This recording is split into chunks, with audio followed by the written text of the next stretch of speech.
Minister Kourkoulas to take the floor on this point. Thank you. Honourable members, on behalf of the Presidency, I would like to thank Council and in particular Mrs. Oomen-Ruijten for her work. The resolution does underline a series of points and concerns that are significant and arise at a very particular moment in time for the relations between the European Union and Turkey. Council reaffirms the importance given to the relations between the EU and Turkey is, for the European Union, a candidate country and an important partner with a very dynamic economy. So these active and trustworthy negotiations, accession negotiations, based on the Euro conditionalities, will offer to this relationship with Turkey the opportunity to reach cruising level. And that is why we would like to welcome the regional policy and coordination of regional mediums, that charter which was opened last year. The European Union should remain as the catalyst for developments in Turkey as far as the rule of law is concerned and fundamental rights and liberties. The Council is continuing to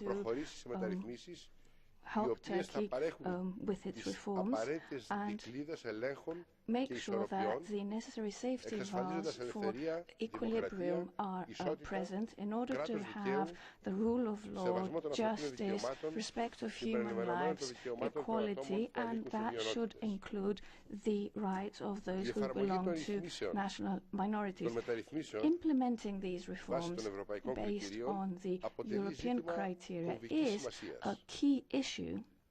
In this case, Council takes positive note the emerging and active civil society in Turkey, which must be supported, and it is a very important factor at play in this case. We also welcome other important positive developments, amongst which I can mention the creation and operation of bodies such as the Ombudsman, the National Authority on Human Rights, and also measures that have been adopted in the area of women's rights and the equality between men and women.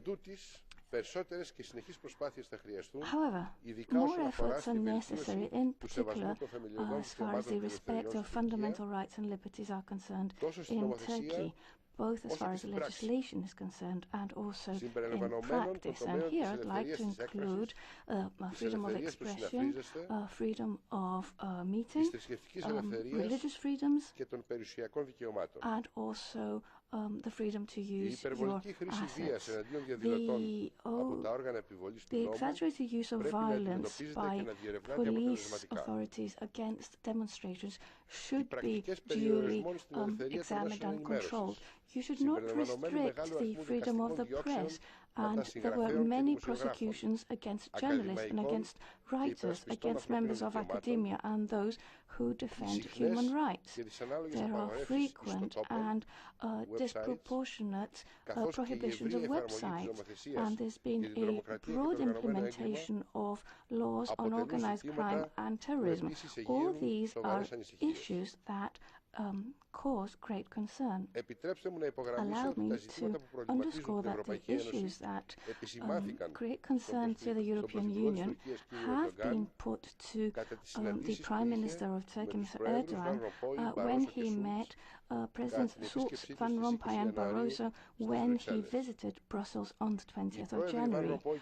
Presidents Barroso and Van Rompuy made mention of recent events in Turkey and gave a clear message and coherent message to Prime Minister Erdogan on the concerns of the European Union, on the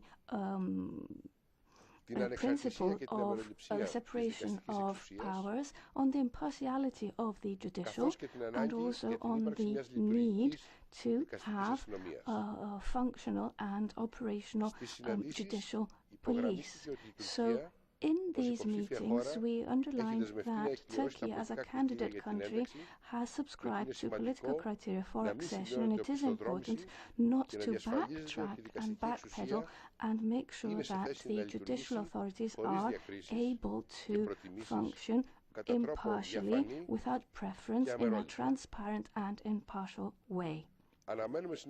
We expect of Turkey to make efforts in order to guarantee that it fully fulfills the Copenhagen criteria. The fulfillment of these criteria, apart from the fact that it is a sine qua non condition for this procedure, will be to the benefit of Turkey, and it will satisfy the expectations of its citizens. I would like now to mention briefly what happens in the relationship between the EU and Turkey in other sectors. First of all, we welcomed the readmission treaty signature last year, and we expect its full implementation towards all member states by Turkey. Progress in the visa regime does depend on the performance of Turkey in that area, and will depend on the correct and close implementation, as far as the European Union and its member states are concerned, of the prerequisites which are part of the roadmap as it was agreed by Council. Given the fact that Turkey is one of the key transit countries for illegal immigration towards Europe and the European Union, the correct implementation of bilateral agreements on readmission and all the relevant clauses is still a priority. In this context, the adoption of the law on foreigners and international protection is a great step forward in the area of immigration and asylum. Honourable members, based on the negotiating framework and the previous conclusions of the European Council, Turkey must commit unequivocally to keeping to its good neighbourly relations with neighbouring countries, and everything that it is signed as part of its UN commitment. So we expect of Turkey to avoid any threat against any member state and any source of tension or action which could possibly harm this good neighbourly relationship and all I have described before. We must respect the sovereign rights of member states, and this includes bilateral agreements and also the exploitation of their energy sources and other resources, and here we should include the Treaty on International Maritime Law. Council has underlined the need to reaffirm the sovereignty of member states on their waters, and we deeply regret the fact that Turkey, in spite of its signature, is not implementing the additional protocol to its accession agreement, not in an equal way towards all member states, because doing so would boost its negotiating process. A more positive point is the fact that we welcome the fact that talks have been reinitiated on a viable and peaceful solution to the conflict of Cyprus within the context of the UN and taking into account the Security Council resolutions and based on the principles which rule our European Union. So we would like Turkey to support, we expect of Turkey that it will support actively these negotiations and will express its commitment on an overall settlement which is of the most important significance. Thank you, Minister.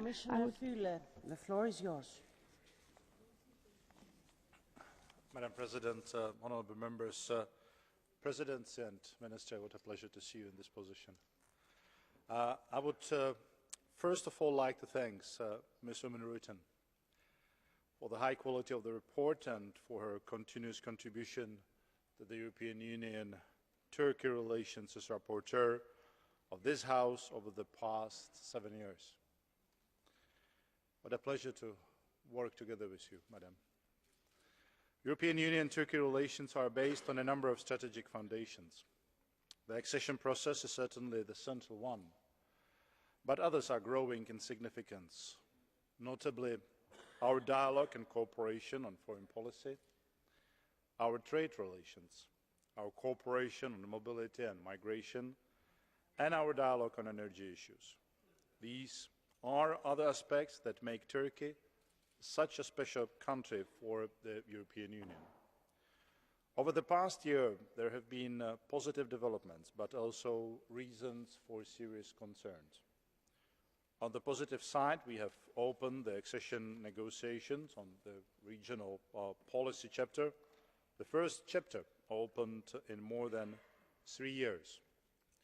We signed the readmission agreement and launched visa liberalisation dialogue. We have also launched the evaluation of the customs union to assess its strengths and weaknesses in order to benefit more from our long-standing trade relations. I understand that the report prepared by the World Bank will be presented to the INTA Committee of the European Parliament on the 20th of March. The European Union and Turkey continue to engage in an intensive dialogue on foreign policy issues. Last but not least, Turkey also played a key role in the resumption of the Cyprus settlement talks. Unfortunately, as I said, there have also been reasons for serious concerns. They relate first and foremost to the government's response to the recent corruption allegations, in particular the adoption of legislation which affects the functioning of the judiciary and freedom of expression. I have expressed my concerns publicly but also directly to my Turkish counterparts, including Foreign Affairs Minister Davutoglu and European Union Affairs Minister Çavuşoğlu. We will report extensively on these developments, also in our forthcoming progress report in October. I intend to continue and even deepen a resolute, patient and frank engagement with Turkey on the rule of law and fundamental freedoms. But in addition, we need to change the way we cooperate in order